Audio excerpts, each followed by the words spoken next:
sebagai manusia yang bertakwa kepada Tuhan Yang Maha Esa. Jadi kita sebelum memulai pembelajaran ini kita berdoa dulu ya. Supaya pembelajaran kita hari ini berjalan dengan lancar tanpa kendala satu apapun. Oke? Jadi siapa yang bisa memimpin doa? Saya. Ya, silakan Dewi.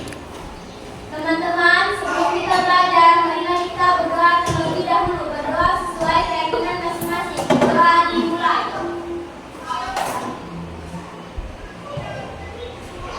Berdoa selesai. Ya, terima kasih. Sebelum kita masuk ke belajar, coba perhatikan di sekeliling kalian. Ya, apakah sudah rapi? Sudah bersih? Sudah. Ada sampah? Ya. Oke, kalian sudah rapi semua? Sudah. Ya. Jadi sebagai kita warga negara Indonesia yang mencintai negara ini, jadi kita harus menyanyikan bangsa ya sebelum memulai pembelajaran. Oke. Silakan semua berdiri.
Untuk hari ini siapa yang tidak hadir?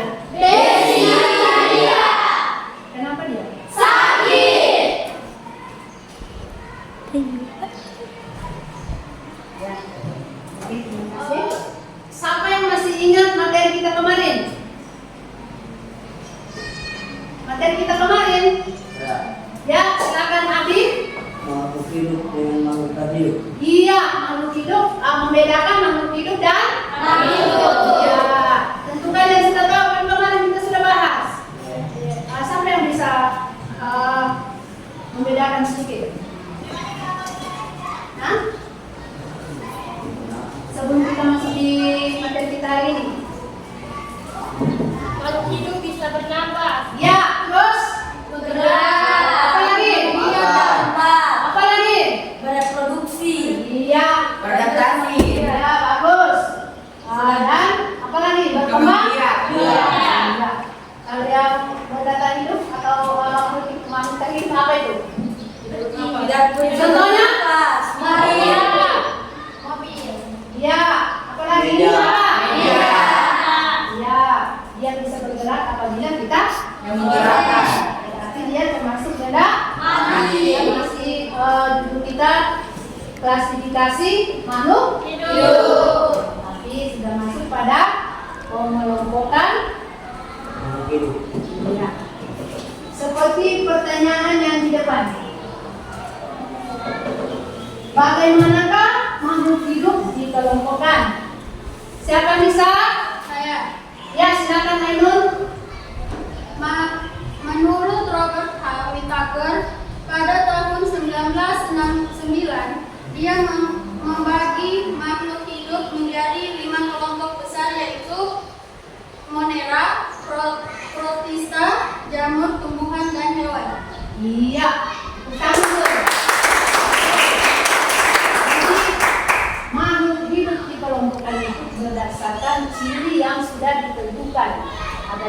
belum? Sebentar akan kita bahas bersama. Terus yang pertanyaan selanjutnya, lihat di depan. Apa tujuan mengelompokkan makhluk hidup? Siapa yang bisa? Saya. Oke, Abi. Tujuannya adalah lebih membantu kita untuk mengenali dan mempelajari makhluk hidup karena telah dikelompokkan berdasarkan kesamaan ciri. Iya, bagus. Jadi tujuan mengelompokkan makhluk hidup itu seperti yang dijelaskan oleh Abi tadi, dia berdasarkan persamaan ciri yang dimiliki oleh makhluk hidup itu tersebut. Sudah paham? Oke. Sekarang kita lihat tujuan pembelajaran kita pada hari ini.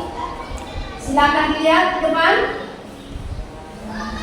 Peserta didik dapat mendeskripsikan ciri-ciri tumbuhan berdasarkan karakteristiknya melalui pengamatan. Ya, yang kita amati hari ini. Kemudian tumbuhan. Terus yang kedua, perhatikan baik-baik. Peserta didik dapat mengklasifikasikan tumbuhan berdasarkan karakteristiknya.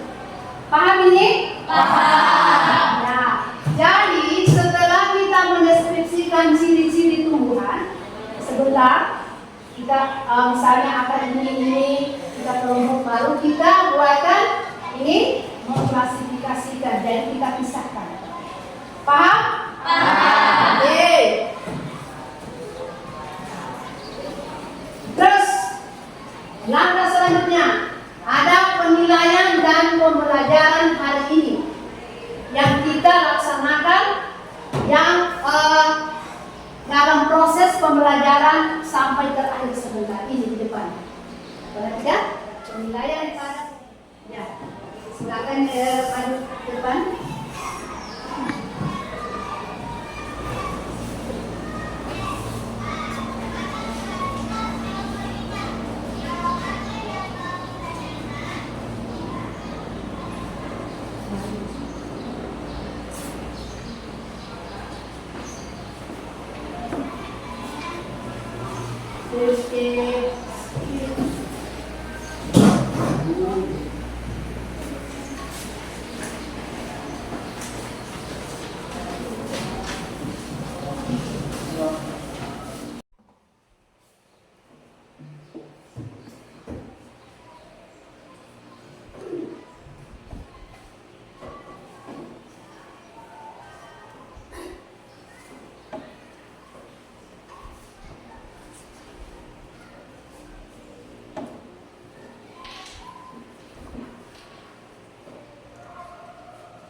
Dengan tenang, jawab dengan bagus.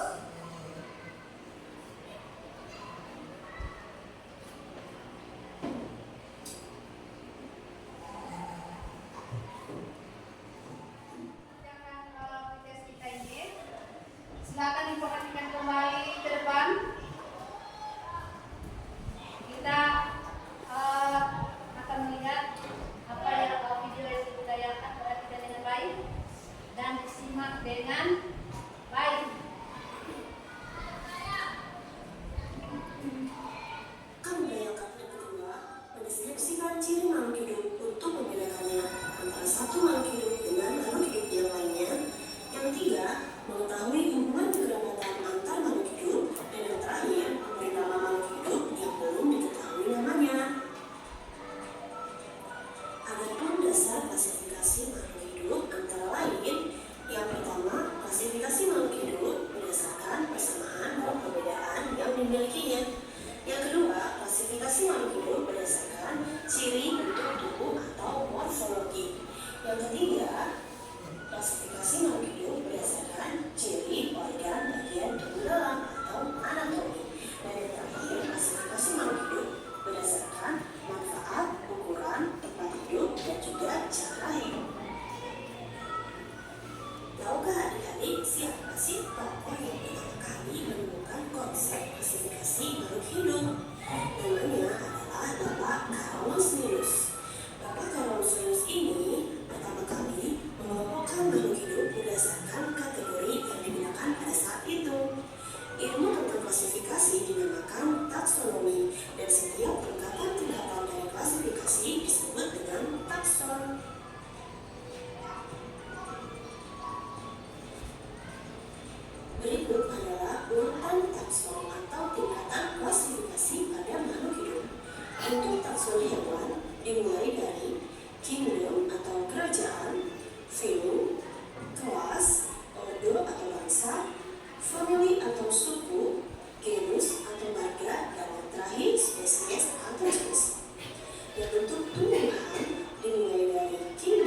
misalnya bakteri dan juga gangguan hijau biru.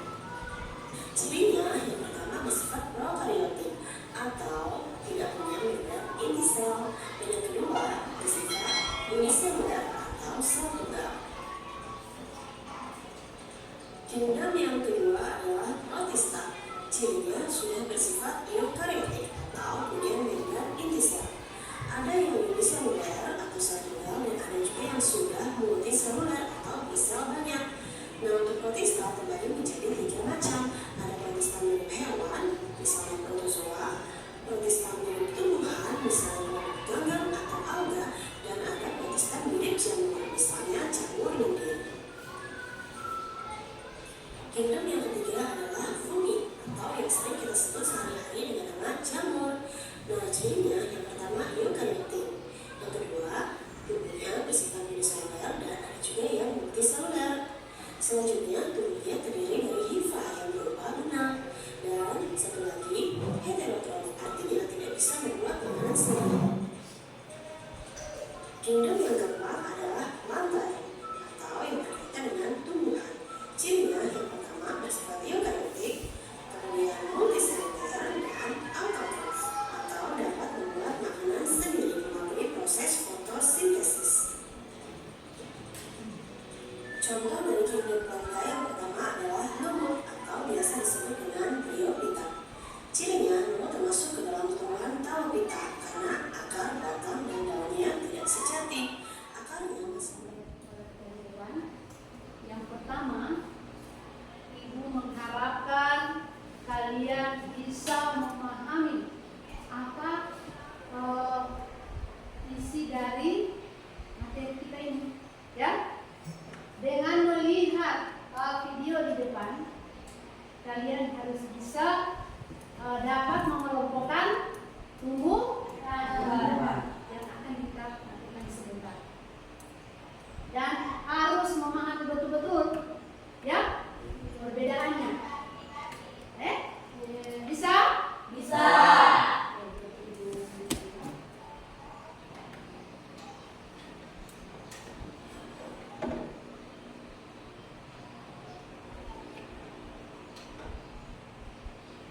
Oke. Jadi silakan membentuk masing-masing kelompoknya seperti kemarin. Kelompok 1 diangkat.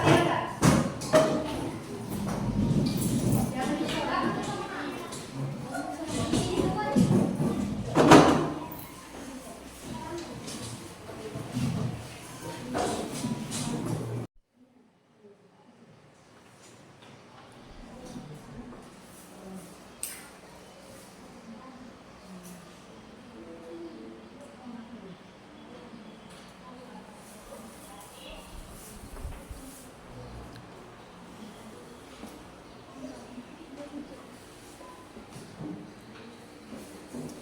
Ya, silakan.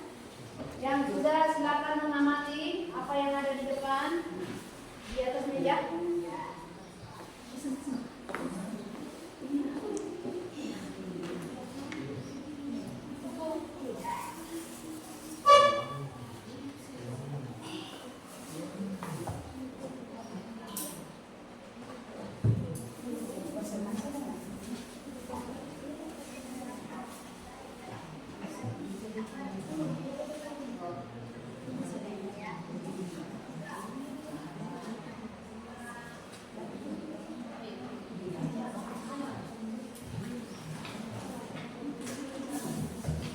Oke, saya harap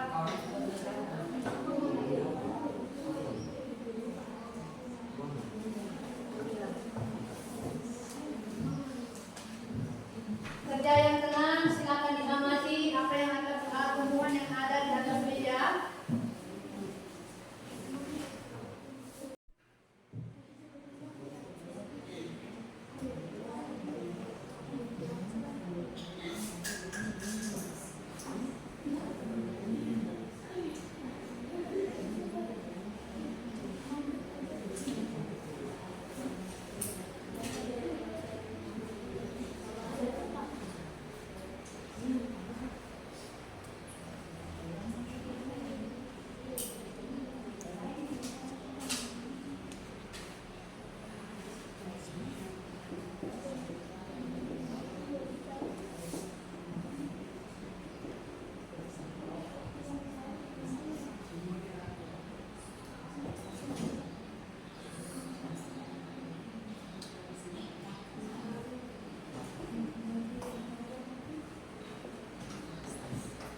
Ya, silakan dikerja.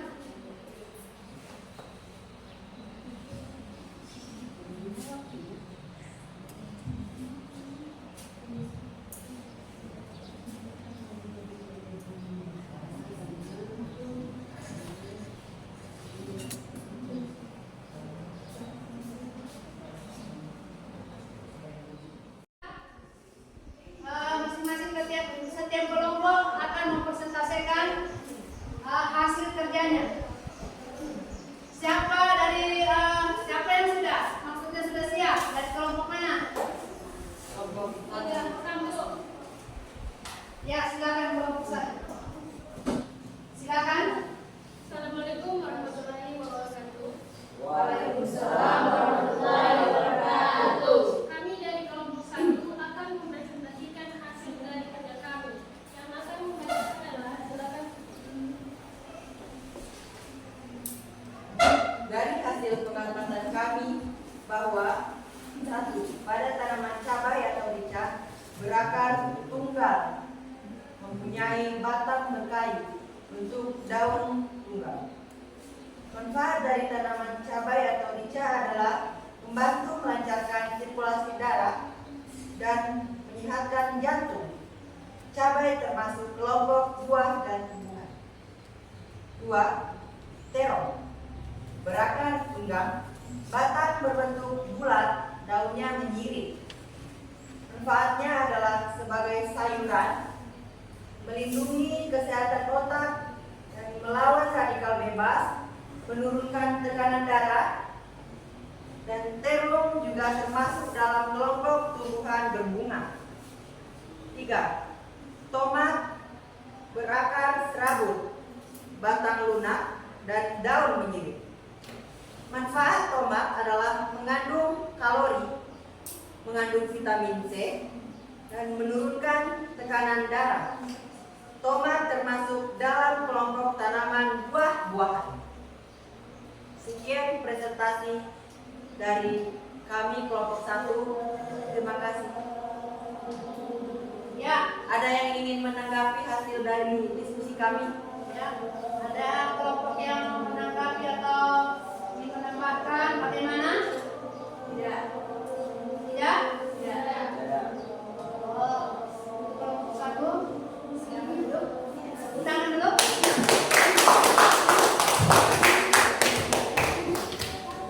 Selanjutnya kelompok berapa lagi? Ya, silakan kelompok 2 maju ke depan. Perkenalkan, saya Abdul saya dari kelompok 2 akan mempresentasikan hasil diskusi kami. Silakan Dila. Hasil dari pengamatan kami pada tumbuhan yang pertama adalah pada tanaman tomat. Berakar serabut, mempunyai batang memanjang, lunak, bentuk daun menyirik. Manfaat tomat kaya akan vitamin C, A, dan K.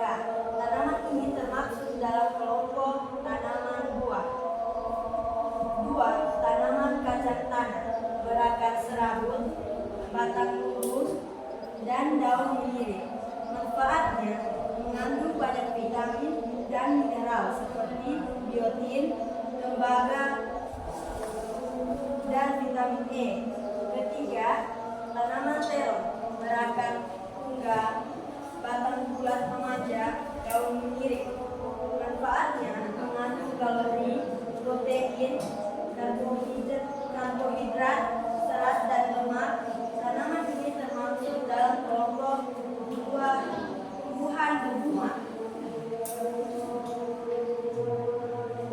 Apakah ada yang akan menanggapi hasil dari diskusi kelompok kami? Ya, silakan.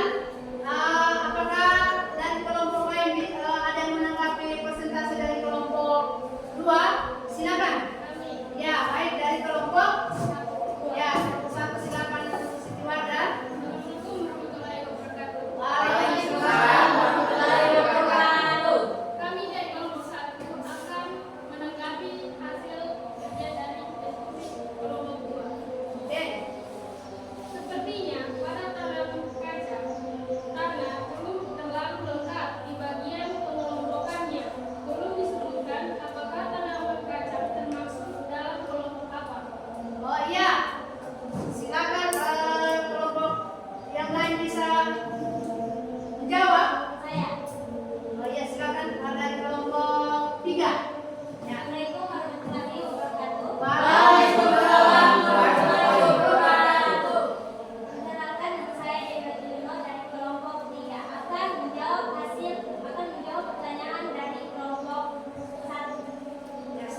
jauh menyirik.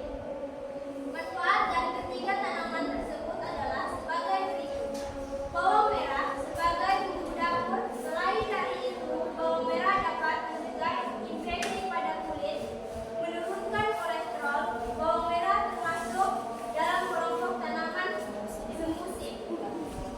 Bayam mengandung vitamin C yang aktif berperan dalam perlindungan terhadap perkembangan sel kanker. Bayam termasuk Ibu bertanya kembali, apakah setelah pembelajaran kita dari awal sampai akhir ini, siapa yang bisa menyimpulkan materi kita pada hari ini? Silakan. Sampai bisa ya. Tamliko. Silakan. Klasifikasi makhluk hidup merupakan suatu pengelompokan dalam takson. Melalui pencarian keseragaman atau persamaan dalam keanekaragaman makhluk hidup yang diklasifikasikan dalam satu kelompok tertentu memiliki persamaan sifat atau ciri-ciri. Iya, tepuk tangan dulu. Iya, jadi kesimpulannya seperti yang dikatakan Tamliko. Ibu sangat berterima kasih pada kalian bahwa kalian sudah mampu mengelompokkan tumbuhan yang berakar baik itu berakar serabut, berakar tunggang, dan bagian-bagian daunnya. Jadi ibu perhatikan kalian sudah mulai mampu apa yang ibu ajarkan. Paham ini? Paham. Kita pembelajaran ini, ibu akan memberikan soal kembali ya. Untuk di akhir pembelajaran kita.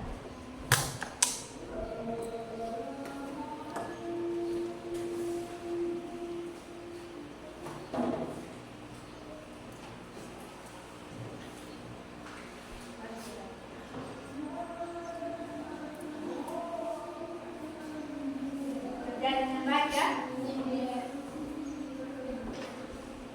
Mari pulang.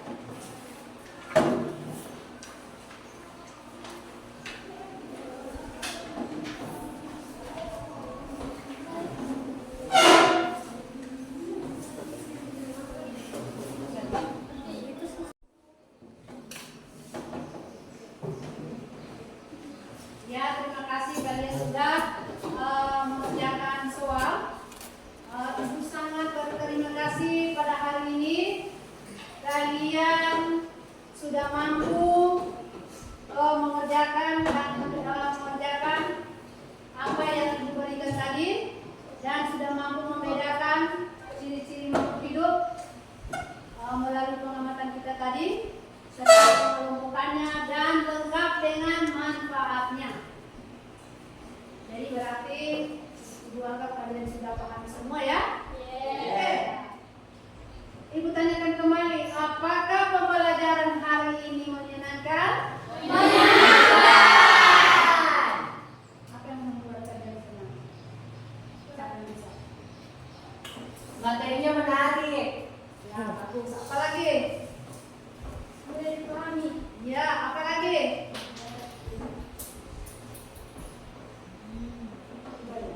Apakah kalian paham materi hari ini? Paham. Kalian paham ya? Ya? Iya. Jangan pulang ke rumah sudah lupa semua. Jadi materi pertemuan berikutnya kita sudah masuk pada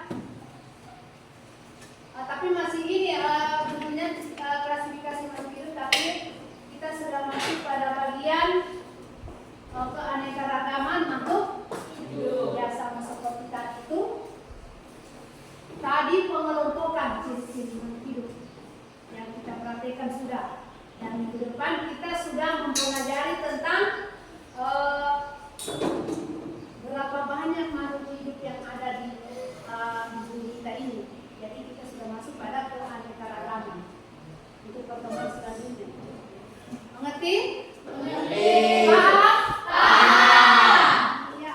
Teman-teman, sebelum kita mengakhiri pembelajaran kita pada hari ini, marilah kita berdoa untuk agama dan kepercayaan kita masing-masing. Berdoa yang mulai.